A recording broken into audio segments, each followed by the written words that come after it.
القائل في محكم كتابه: أولم يروا أنا نأتي الأرض ننقصها من أطرافها والله يحكم لا معقب لحكمه وهو سريع الحساب. والقائل أيضا: إنك ميت وإنهم ميتون. والصلاة والسلام على سيدنا رسول الله القائل: أكثروا من ذكر هذه اللذات. أحبابي في الله، baada ya kumshukuru Alhaq subhanahu wa ta'ala na kumtakia rehma na amani kipenzi chetu na kipenzi chenu Bwana Mtume Muhammad sallallahu alayhi wasallam, tumekusanyika hapa kwa ajili ya kumsindikiza mzee. Tumekusanyika hapa kwa ajili ya kumwaga mzee ambaye kwamba alikuwa akiishi katika mgongo huu wa ardhi ambao kwamba leo mimi na wewe tutatembea. Imefika siku yake, leo tutampeleka katika nyumba yake, na huku tukijawa na huzuni, lakini hii yote ni mipango ya Mwenyezi Mungu Subhanahu wa Ta'ala. Hadithi ambayo kwamba imepokelewa na Al-Bara bin Azib, Mtume Muhammad sallallahu alayhi wasallam siku moja alikuwa katika makaburi na masahaba zake wameketi pembeni, akawa ni mwenye kuketi na huzuni, mwenye kuhuzunika, akaketi akawa anaangalia lile kaburi, amwangalia yule maiti, akiliangalia kaburi, akimwangalia maiti. Akaambia Bwana Mtume Muhammad sallallahu alaihi wasallam masahaba zake: ya ikhwani, bimithli hadha fa'aidu. Ani ndugu zangu, mfano wa hili jambo iandaeni. Ya ikhwani, bimithli hadha fa'aidu. Mfano hili jambo la mtu kuondoka katika hii nyumba ya dunia kwenda katika nyumba ya akhera, iandaeni. Maanake kwamba tuambie tujiandae. Kujiandaa namna gani? Aliketi Bwana Mtume akazingatia, akaambia kwa jambo hili jiandaeni. Maanake ni kwamba hali ile ambayo kwamba imefikia mzee wetu, tunatakiwa kila mmoja kati yetu sisi ajiandae kwa jambo kama lile. Lakini sasa ni namna gani ambayo kwamba tutajiandaa? Kwa lipi ambalo kwamba tutajiandaa? Mwenyezi Mungu Subhanahu wa Ta'ala atuambia katika Qur'ani: wattaqullaha, cheni Mwenyezi Mungu Subhanahu wa Ta'ala. Kisha akasema wa'alamu, najueni, annakum mulaquhu, kwamba nyinyi iko siku mtakuja kukutana na Mola wenu. Wattaqullaha, cheni Mwenyezi Mungu Subhanahu wa Ta'ala. Wa'alamu, hakutuambia kwamba tutakutana naye, la, ili tupate kukutana na yeye vizuri lazima kuwe na kitu ambacho kwamba tumekitanguliza. Nini? Wattaqullaha, kumcha yeye Mola wetu Subhanahu wa Ta'ala. Na kwamba wattaqullaha, mcheni Mola wenu Subhanahu wa Ta'ala. Wa'alamu, tanabiani, kila mmoja afungua akili yake, annakum, hakika si lengine, mulaquhu, nini ni wenye kupatana na Mola wenu Subhanahu wa Ta'ala.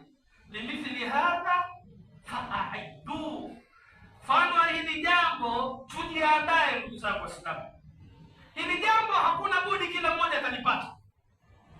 Hili jambo hakuna budi kila mmoja atalikubali jambo kama hili. Ndio maana Mwenyezi Mungu Subhanahu wa Ta'ala akamwambia Bwana Mtume Muhammad sallallahu alaihi wasallam: innaka mayitun wa innahu, yani wote watakutana jambo hili. Toja wao mauti, wewe utakufa na wao vile vile watafanya nini? Na Mwenyezi Mungu akatambia katika suratul Nisa: ainama takunu yudrikkumul maut walau kuntum fi burujin mushayyada, popote pale mtakapokuwa umauti utawafikia nyinyi, hata kama mtakuwa katika ng'ombe ambazo kwamba zina kinga iliyokuwa kali. Yani lau utafukua ardhi ukajiwekea ukasema kwamba mimi nakimbia umauti, basi Mwenyezi Mungu akwambia popote, ainama takunu yudrikkumul maut walau kuntum fi burujin mushayyada. Umauti ni jambo ambalo kwamba kila mmoja litampata, ni jambo ambalo kwamba hakuna ambaye kwamba anabudi nalo. Ndio ile aya ambayo kwamba nimeitanguliza hapa, nimesema nini?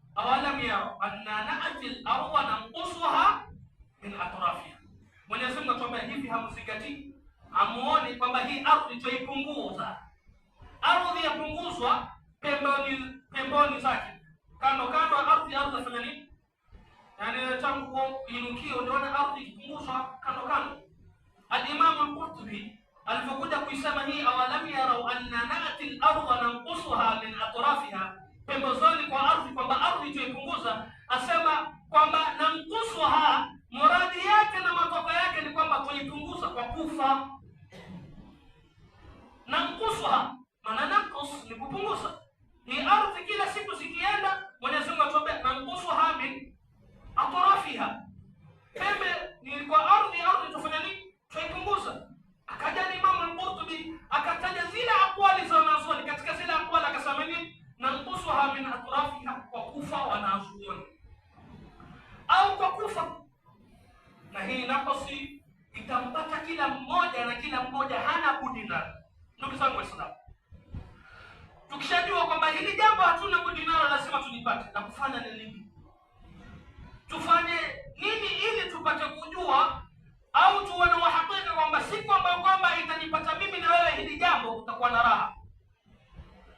Walikuwa kila wakiketi wakifikiria umauti wa raha ya dunia. Mtume Muhammad sallallahu alaihi wasallam atuambia, akthiru min dhikri hadhihi al-ladha, kithirisheni kutaja chenye kufunja ladha.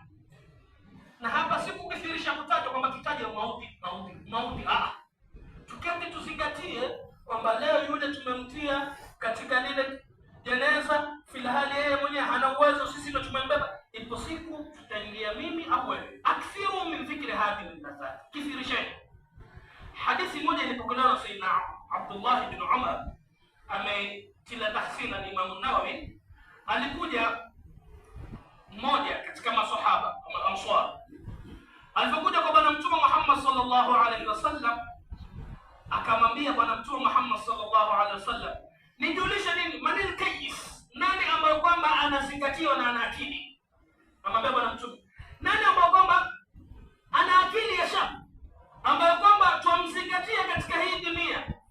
Bwana Mtume Muhammad sallallahu alaihi wasallam asema, aktharuhum dhikra lilmaut wa ashadduhum isti'dadan lilmaut qabla nuzuli. Alkayis, yule ambaye kwamba zingatia ni nani? Bwana Mtume Muhammad sallallahu alaihi wasallam ametutajia vitu viwili. Aktharuhum, yule ambaye kwamba akithirisha dhikra lilmaut, kuyataja mauti, maana yake ni kwamba nini? Kuyazingatia. Wa ashadduhum isti'dadan lilmaut, na yule ambaye kwamba ni mkali zaidi kujiandaa na mauti kabla mauti hajafanya nini? Hajamshukia. Kabla nuzuli. Huyu ndo Bwana Mtume amesema, huyu ndo kayis. Huyu ndo ambaye kwamba anazingatia katika hii dunia. Huyu ndo ambaye kwamba ana sifa ya wakili, asifika na sifa mbili. Aktharuhum dhikran lilmaut wa ashadduhum isti'dadan lilmaut qabla nuzuli. Huyu akipatana na sifa hizi mbili ndo tutamwita nani? Kayis. Tujiulize mimi na wewe, tuko katika hao? Tuhesabika kwamba ni makayis ambao kwamba wazingatia hili? Ni jambo ambalo kwamba, ndugu zangu Waislamu, nasaha ambayo kwamba tunatakiwa tuitoe ni tarkul ghafla wal isti'dadu lidari nuqla, kuacha kughafilika na kujiandaa kwenda katika nyumba ya kugura, an-nuqla ambayo kwamba tutaigura. Yule pale sasa mzee wetu ndo tumpeleka nyumbani kwake. Ile nyumba alikuwa nayo ilikuwa ni majazi. Sasa tumpeleka nyumba yake kwa uhakika. Kupitia nyumba ile, miaka ambayo kwamba ataishi, kupitia matendo yake ndo atalipwa. Yaani kile ambacho kwamba ukifanya hapa kwa muda mchache, utakuja utalipwa katika huo mgongo wa ardhi chini huko katika shimo, kutokamana na matendo yako kwa muda ambao kwamba utaketi huko chini. Ndugu zangu Waislamu, matendo mema ndio yenye kuzingatiwa. Matendo mema anaomba kwamba tutakiwa tuzingatie na tuyafanye katika huo mgongo wa ardhi. Bwana Mtume Muhammad sallallahu alaihi wasallam, ili kutuonesha kwamba ile ndo daru nuqla, ndo nyumba yako, alitupigia mfano wa Qadi kwa yale matendo yake mabaya aliyofanya katika mgongo wa ardhi. Asema Bwana Mtume Muhammad sallallahu alaihi wasallam, ma min nafsi tuqtalu dhulman illa kana ala bini adam al-awwal kiflun min damiha. Bwana Mtume Muhammad sallallahu alaihi wasallam, ili kutuonesha kwamba ile ni daru nuqla ambao kwamba tutabura pale alisema hakuna nafsi yoyote, ma min nafsi tuktalu dhulman, hakuna nafsi yoyote katika mgongo wa ardhi ambao kwamba yauliwa kwa kudhulumiwa, illa kana ala bni adami alawwal kiflun lidamiha, ila yule binadamu wa kwanza ambao kwamba alifanya, mtoto Sayyidina Adam alifanya tendo la uwaji, anafungu kutokana na madhambi. Sisi tunajua kwamba kulikuwa na mandugu wawili hawana watoto Sayyidina Adam, Qabil na Habil. Qabil huyo alimuua ndugu yake kutokana na matamanio ya dunia, lakini yeye ndo alikuwa wa kwanza kufanya jambo lile la kuua. Hakuna ambaye kwamba alimtangulia. Mwenyezi Mungu Subhanahu wa Ta'ala kama alivyotuelezea katika suratul Maida, wa kwanza alioua katika mgongo wa ardhi ni Qabil, mpaka akaletwa ghurab akaonesha namna ya kumzika mtu. Qabil huyo alimuua ndugu yake kwa ajili ya nini? Dunia. Kisa kirefu yanatokea, lakini yeye ndo alifanyisha jambo hili la kwanza la kumuua ndugu yake ni Qabil. Huyu Qabil alikufa na yeye kule kufa kwake ndo alisalimika. Mpaka leo ukiona kifo chochote ambacho kwamba ni cha dhulma, yani leo mtu ataenda kumuua mwenzake kwa dhulma, yule Qabil anafungu la madhambi. Qabil anafungu kwa sababu yeye ndo alianzisha sunna ya kuua. Manake ile ndo daru nukula. Kwa hivyo yeye achuma kile ambacho kama amefanya nini? Ma min nafsi tuqtalu dhulman illa kana ala ibni adam alawwal kiflun, hakuna nafsi yoyote ya dhulma ila yule Qabili ana fungu la madhambi kutokana na nini? Yeye ndo ameanzisha jambo hili ambalo kwamba ni baya la kuua. Kwa hivyo leo ukisikia kuna mauaji sehemu fulani, ujue msako Qabili ana madhambi. Kuna mauaji sehemu yoyote unayojua wewe, yani tangu wewe hujazaliwa na utakufa, watu watakuja wataishi, watu watauana, kila anayemuua mwenzake kwa dhulma Qabili ana nini? Kwa sababu chukua sura hiyo hiyo ifanya kwamba pale unapofanya jema ukiwa katika chini ya ardhi, maana yake ni kwamba watu hii sura ya Qabili ichukulie mukabil. Hii si shari, yeye ndo alianzisha shari, na kila mwenye kwenda katika mfumo wake apata madhambi Qabili, sio? Ichukua sura hii nifanyie ni wema, maana yake ni kwamba mimi nikianzisha jema kisha nikitangulia mbele ya haki, wewe ukaja ukanifanya jema ambalo kwamba mimi nilifanya, mimi napata nini? Sababu maana yake ni kwamba tutakiwa tuchume katika nini? Ardhi. Tunakuja man sanna fil islami sunnatan, yoyote ambaye kwamba ataanzisha katika Uislamu sunna ambayo kwamba ni njema, ana malipo na lipo ambalo kwamba amefanya nini? Amelifanya. Na yoyote ambayo kwamba ataanzisha sunna ambayo kwamba ni ovu, ana malipo mabaya na malipo ambayo kwamba yoyote atakuja kuyafanya mabaya kama yale. Ndugu zangu Waislamu, tukithirishani kutaja hadhi mudafat ambayo kwamba yakata matamanio ya dunia. Kwa sababu gani? Na kukithirisha kwenyewe huku ni kufanya mambo ambayo kwamba ni mema.